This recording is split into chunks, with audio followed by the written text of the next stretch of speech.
UP में लगातार हो रही बारिश अब कई जिलों में आफत बनती जा रही है। गंगा, यमुना समेत कई नदियों का जलस्तर बढ़ने से बाढ़ और जलभराव के हालात हैं। प्रयागराज में घरों से लेकर के थाने तक पानी में डूबे हैं। वाराणसी में गंगा आरती का स्थान बदल गया है और नावों के संचालन पर रोक लगा दी गई है। वहीं मिर्जापुर और सोनभद्र में भी बारिश ने मुश्किलें बढ़ा दी हैं।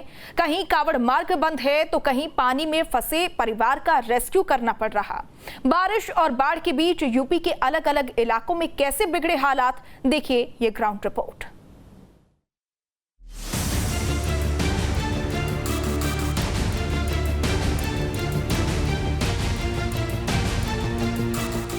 बारिश, बाढ़, जल भराव और बेहाल जिंदगी।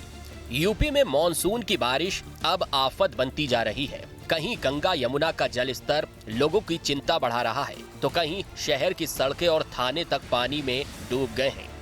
प्रयागराज से वाराणसी और मिर्जापुर से सोनभद्र तक बारिश ने मुश्किलें बढ़ा दी हैं। प्रयागराज में रात भर हुई मूसलाधार बारिश ने शहर की तस्वीर बदल दी। निचले इलाकों से लेकर पॉश जॉर्ज टाउन तक चारों तरफ पानी ही पानी नजर आया। जॉर्ज टाउन थाना भी जल भराव की चपेट में आ गया। सड़कों पर भरे पानी ने लोगों की रफ्तार रोक दी। 2 व्हीलर हो या 4 व्हीलर, पानी में डूबते ही कई गाड़ियों के इंजन जवाब दे गए। वहीं गंगा और यमुना के बढ़ते जल स्तर का असर प्रयागराज के तटीय इलाकों में भी दिखाई दे रहा है। गौस नगर में बाढ़ का पानी घुसने से कई घर आधे डूब गए। लोगों के सामने घर और सामान बचाने की चुनौती खड़ी हो गई है। शहर के कई इलाकों में जल भराव, जॉर्ज टाउन थाना भी पानी में डूबा। गौस नगर में घरों में घुसा बाढ़ का पानी। गंगा यमुना का जलस्तर बढ़ा। 18 अगस्त को स्कूलों में रेनी डे। प्रयागराज का ये जॉर्ज टाउन का इलाका है और मैं आपको अपने पीछे दिखाना चाहूंगा। ये स्कूटियां हैं जो कि बंद हो गई हैं और पानी घुटनों के ऊपर है। कहाँ से अब इस तरह से खींच के आ रहे हैं? कितनी दूर के साथ? बहुत दूर से आ रहे हैं। कम से कम मेडिकल कॉलेज के पास से आ रहे हैं और कोई जनता का कोई इंतजाम नहीं हो रहा है। यहाँ का प्रशासन तो सो रहा है। उसको चाहिए कि पानी का इंतजाम करवाना चाहिए, मशीन लगवाना चाहिए। पानी तो हटे, चलता हुआ फिरता हुआ अस्पताल जा रहा आदमी परेशान है। ये पूरा इलाका है और लहरों की तरह सामान यहाँ प्रतीत हो रहा है, जैसे आप समुद्र की लहरों को महसूस करते हैं। और ये आपको दिखाना चाहूंगा, ये थाना जॉर्ज टाउन है। ये थाना जॉर्ज टाउन है और ये पूरी तरह से जलमग्न हो चुका है। थोड़ा सा कैमरा पर्सन से कहूंगा आगे आए और दिखाएं कि ये थाना जॉर्ज टाउन का जो इलाका है, ये थाना परिसर जो है वो पूरी तरह से जलमग्न इस तरह आपको दिखाई दे रहा है। अंदर कुछ फरियादी भी बैठे हुए आपको दिखाई दे रहे होंगे। ये पूरा जो इलाका है, ये देखिए टापू जो है, ये टापू बना हुआ है।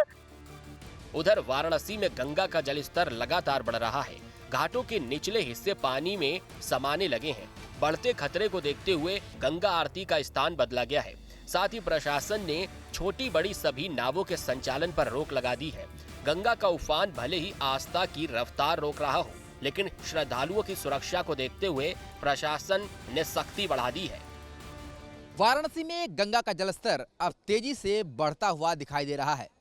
आलम यह है कि प्रति घंटे 2 से 3 सेंटीमीटर की रफ्तार से पानी बढ़ता हुआ नजर आ रहा है और इसका असर ये हुआ है कि गंगा आरती के स्थल में लगातार परिवर्तन हो रहा है। इस वक्त मैं जहां खड़ा हूं, यहां से नीचे तक गंगा आरती होती थी, पर जिस तरीके से पानी बढ़ रहा है, देखिए जैसे जैसे ये लहर आगे बढ़ रही है वैसे वैसे पानी बढ़ने की स्थिति जो है वो साफ साफ नज़र आ रही है। और अब आप देख सकते हैं गंगा आरती का जो ये आरती करने की पूरी प्रक्रिया है वो अब यहाँ से हटाई जा रही है। लोग आरती के पूरे साजो सामान को आगे यानी कि ऊपर की तरफ प्लेटफॉर्म पर लेके जा रहे हैं और लगातार पिछले 3 से 4 दिन में आरती के स्थानों में बदलाव होता हुआ दिखाई दे रहा है, क्योंकि पानी लगातार बढ़ता हुआ नजर आ रहा है। इसके साथ ही वाराणसी में नाव परिचालन पर पूरी तरीके से प्रतिबंध लगा दिया गया है। आप तस्वीरों में देख सकते हैं जो यहाँ पर नाव हैं, बजड़े हैं, यहाँ तक कि छोटे क्रूज हैं, सभी यहाँ पर घाट के किनारे खड़े कर दिए गए हैं। मिर्जापुर में भी बारिश और नदी के बढ़ते पानी ने मुश्किलें बढ़ा दी है। मड़िहान घोरावल मार्ग पर पानी आने के बाद जिले का मुख्य कावड़ मार्ग बंद हो गया। सोनभद्र के शिवद्वार जाने वाले कावड़ियों का रास्ता बंद होने से सड़क के दोनों ओर वाहनों की लंबी कतार लग गई। वहीं सोनभद्र के एनटीपीसी रिहंद टाउनशिप में बारिश के बाद हालात और गंभीर हो गए। भारी जलभराव के बीच एक ही परिवार के 7 लोग पानी में फंस गए।